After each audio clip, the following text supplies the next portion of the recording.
안녕하세요. 맥킨의 지혜투자클럽입니다. HLB 계열 종목인 HLB 테라피틱스가 NK3상 결과 기대감을 가지고 있는 상태에서 어제 볼린저 밴드 상한선 돌파 이후에 오늘 이제 상한선 태깅 진행을 일단 5장에 했습니다.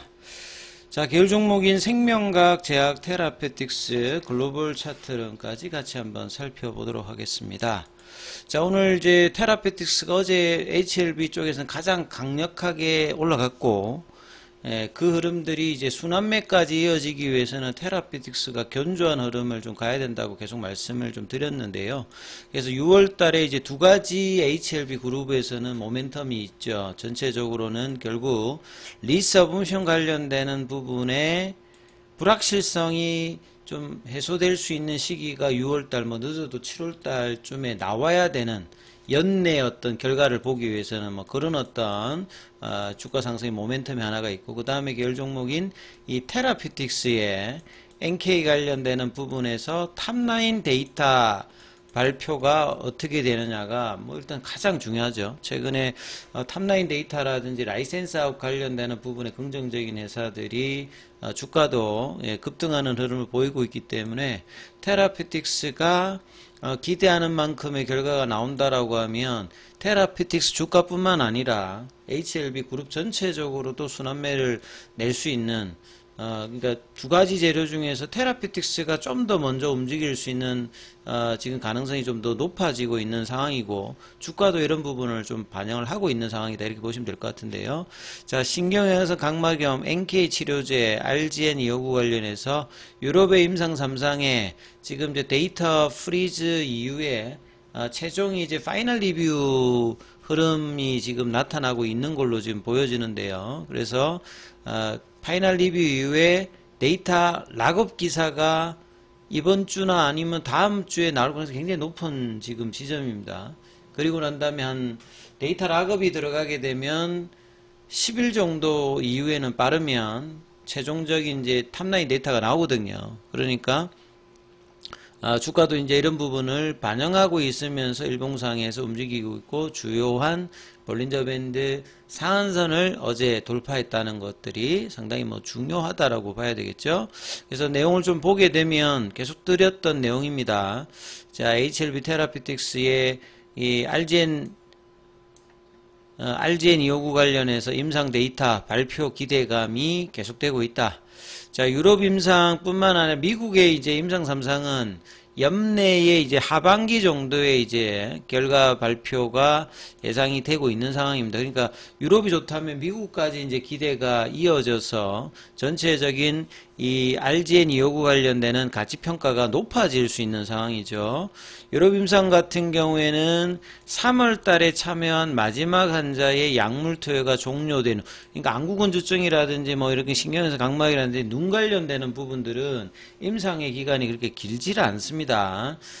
그래서 최종 약물 투여가 되고 난 다음에 지금 이제 최종 분석 단계라고 하는 말은 앞서 말씀드렸던 내용들, 그래서 지금 단계별로 그냥 조금 제가 참조해서 보여드리면, 프리즈 단계가 데이터 동결인데 여기는 임시로 잠기는 겁니다. 임시로.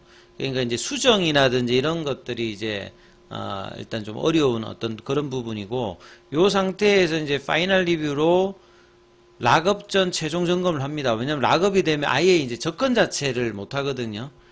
데이터 락업이 된다는 말은 그 데이터를 가지고 이제 통계 쪽으로 이제 넘어가는 형태이기 때문에, 이 프리즈나 파이널 리뷰 때는 그래도 이제 데이터를 뭐 볼 수 있다든지 이런 부분이 돼 있습니다만, 락업 자체는 아예 이제 관찰자의 참여 자체가 안 됩니다.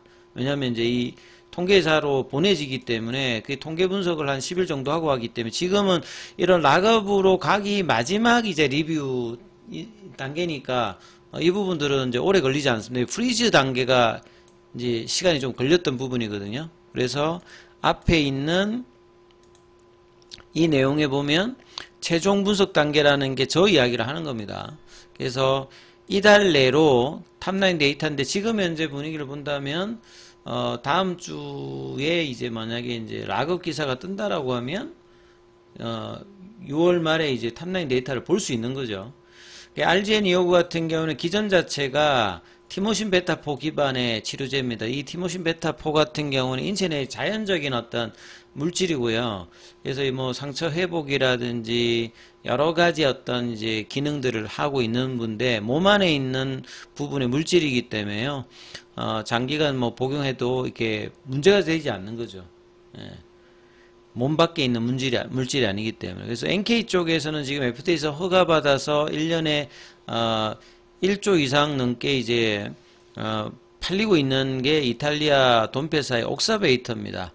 옥사베이터는 이제 냉동 보관도 해야 되고 하루에 6회 정도 저만이 하기 때문에 환자의 편의성이 굉장히 좀 낮죠. 뭐 보관 상태라든지. 그리고 비용도 1년에 뭐 1억 이상이 나가기 때문에 경제적으로 굉장히 고가인 약물입니다.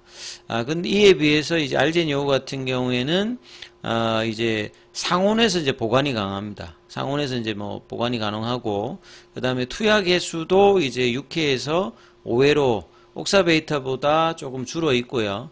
옥사베이터에 비해서 편의성도 높은 편이고 경제적으로도 경제성을 갖추고 있다라고 봐야 되겠죠. 그래서 RGN259가 경쟁약물 대비해서 경쟁력이 더 큰 곳으로 미국에서도 지금 분석을 하고 있고, 그래서 빅파마가 듀딜리전스를 계속 이제 진행하면서 작년부터 이제 IR을 테라피티스 많이 했는데요. 이게 듀딜리전스를 하면서 탑라인 데이터만 좋다라고 하면 여러 빅파마에서 관심도가 높은, 왜냐하면 안구건조증이라든지 이런 신경영성 관련한 데는 노인성이 이제 고령화가 되게 되면 안구 질환들이 계속 늘어나기 때문에요.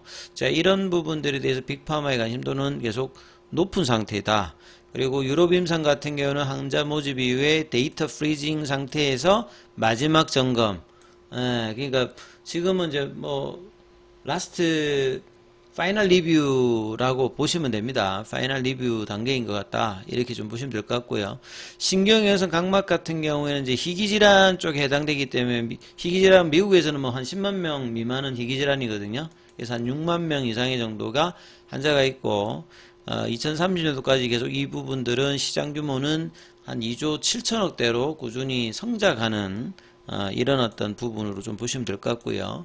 자, 그래서 테라피틱스의 오늘 주가 흐름이 이전에도 5월달에도 한번 올라왔다가 바로 일단 내려와 버렸죠. 그 다음에 3월달에도 5천원대에서 거의 만원대 부분까지 단기로 100% 가까이 올라왔다가 이 돌파를 못하고 내려왔거든요. 그래서 이전에 이제 돌파가 제대로 나와서 되었던 때가 언제냐면 이제 작년 12월 달입니다. 작년 12월 달에. 작년 12월 달에 이제 올라갔다가 이제 그 이후로 이제 1월 달에 유지를 못하면 다시 좀 떨어졌던 부분이거든요. 그래서 이번에 이 돌파 이후에 태깅이라는 말은 요 이제 볼린저 밴드 상한선을 따라서 올라간다는 겁니다. 그러니까 급등할 때 HLB도 그렇고 테라피티스 보고 잘 보시면 태깅할 때 굉장히 강합니다. 그러니까 태깅을 유지할 때 이제 급등이 대부분 나오고 상승세를 추세적으로 이어가는 구간이 나오거든요. 그러니까 보통 이제 이렇게 볼린저 밴드 상단 돌파를 하고 난 다음에 태깅이 좀 가파르게 일어나야 이제 추가적인 부분이 나오는데, 작년에 이제 비모 인스펙션 이후에는 좀 바로 내려왔다가 12월 달에 또 이제 한번 올라가는 흐름을 보였죠. 그리고 2024년도에 한참 뭐 좋을 때는 보시게 되면 1월 달에 올라갈 때 이제 4천원권에서 거의 한 뭐 더블 정도 갈 때 한 2주 만에 이 태깅 하면서 굉장히 견조하게 올라갈 때 급등을 하죠. 그리고 다시 밴드 쪽으로 들어오면서 스퀴즈 될 때는 좀 이제 주춤하다가 다시 태깅으로 올라갈 때 또 단기간에 또 50% 올려버리고 요런 흐름이 나기 때문에 제가 계속 이제 급등주라든지 추세를 전환시킬 때 볼린저 밴드 상한선은 굉장히 중요한 것이다. 여기가 이제 변동성도 확장되고 추세도 강화되기 때문에 거래량이 동반된다라고 하면 신뢰도가 높은데 아직 이제 거래량이 좀 작은 거죠. 근데 그럼에도 불구하고 오늘 시장이 안 좋았음에도 이 분봉상으로 장중에는 8,770원까지 좀 떨어졌다가 분봉상으로는 이제 쌍바닥을 내면서 요 이제 9,000원 위를 이제 종가 관리 시간대인 2시 반에 일단 넘겼고, 이 정규장 마감할 때 이제 가격이 9,240원. 그 다음에 이제 뭐 애프터마켓에서는 뭐 한 20원 정도 빠졌다라고 보셔도, 거래량은 이제 어제가 170만 주, 오늘이 한 90만 주, 그 시간에 치면 한 100만 주인데요. 그래서 거래는 좀 줄였습니다만, 그래도 볼린저 밴드 상한선 가격 오늘 기준으로 보면 8,900원대거든요. 그러니까 9,000원 위로 일단 했기 때문에 양면 패턴으로 다음 주 이 흐름들이 이어질 수 있는 흐름이 되겠죠. 근데 수급상으로는 이제 외국인들이나 프로그램 쪽에서 매도를 했음에도 불구하고 좀 테라피틱스가 버티면서 나머지 종목이 이제 플러스로 뭐 이렇게 돌아오지는 않았습니다만, 예, 상대적으로 이제 테라피틱스의 흐름에 따라서면 다음 주에도 이제 연동할 가능성이 높겠죠. 그래서 제약 같은 경우에는 약보합세 밑꼬리가 나와서 장중에 18,600원대가 떨어졌다가 19,000원 부근까지 일단 붙이는 밑꼬리가 좀 나왔고, 생명과학 같은 경우에는 볼린저 밴드 하단 부분으로 다시 좀 내려가는 모습을 좀 보였습니다. 그래서 그 볼린저 밴드 하단선 가격이 5,600원대인데 5,760원 정도 몸통이 좀 나오는 어떤 흐름으로 HLB 계열 중에서는 제일 많이 좀 빠졌죠. 자, 그리고 이제 글로벌 같은 경우에는 아침에 3,140원으로 볼린저 밴드 상한선 여기도 돌파 한번 시도했다가 음봉이 나오면서 좀 아쉬운 흐름을 좀 보였는데, 전반적으로 거래는 여전히 좀 작습니다. 그래서 테라피틱스가 움직여주면서 다음 주에 이제 락업 기사가 나오는지 여부, 그 다음에 이제 리보소인과 캄네리주맙의 항서제약 중심의 리서모션 관련되는 이야기가 조금 이제 움직임이 나올지 여부를 좀 살피시면서 흐름 보셔야 된다, 이렇게 말씀드리겠습니다.